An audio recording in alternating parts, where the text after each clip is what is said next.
Yeah, it speaks volumes too. Let's talk about the Adelaide Writers Week, which has this afternoon been cancelled entirely amid the growing fallout from its dumping of anti-Israel academic Randa Abdel Fattah from next month's program. The festival's board has now also been dissolved following today's resignation of director Louise Adler. Now, her resignation followed the walkout of more than 180 scheduled participants and half the board. In a statement, the Adelaide Festival, which oversees the Writers' Week, said, as a board, we took this action out of respect for a community experiencing the pain from a devastating event, that community being the Jewish community and the event being Bondi. Instead, this decision has created more division, and for that, we express our sincere apologies. Abdel Fattah, though, Arsen, has rejected this apology, and she's called the decision to cancel her racist, and she's engaged lawyers.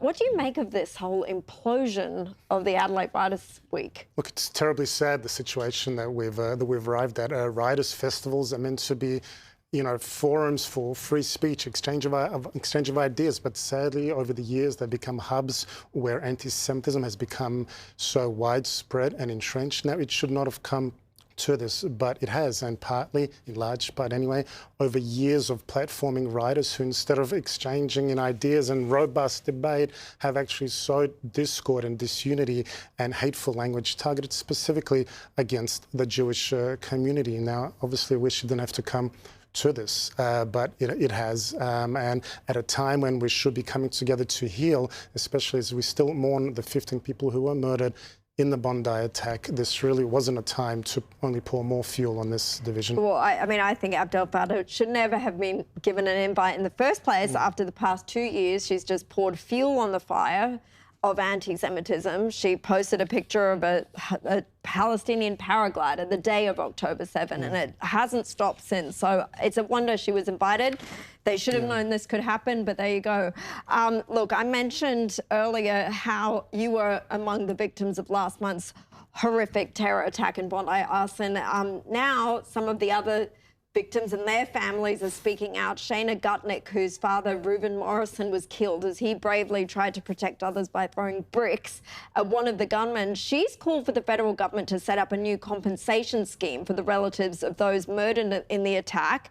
Currently, close relatives of those killed, they're eligible for up to $75,000 in payments, but that's from the New South Wales government in a joint package with the federal one. And this figure was called ridiculous by another victim's relative. Do you think up to $75,000 is enough for the relatives, close relatives of those who were killed in this horrific attack? Look, I actually came to the studio from Bondi and went back to the scene where this happened, where I myself was shot. Look, there's no number that can ever do justice to the pain, the trauma that we as a community suffered. Certainly not for those who lost loved ones, and for those, including like myself, that were injured, that were shot, and that are in a long recovery process. It's not just the physical scars, it's also the emotional scars, and it's not also just us, it's our family members and it's our community, and that process will be long-term, and it will require not only medical bills, it will require all sorts of specialists, because it's a long process, and there is no number that will adequately do that justice. But certainly, any help from the government is, I think, welcome.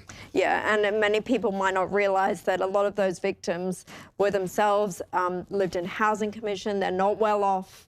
They could use the support from the government. So let's hope that they get more of what they think they need. Sure. Arsen Ostrovsky, thank you so much, and good to see you doing well. Thank you. Appreciate it.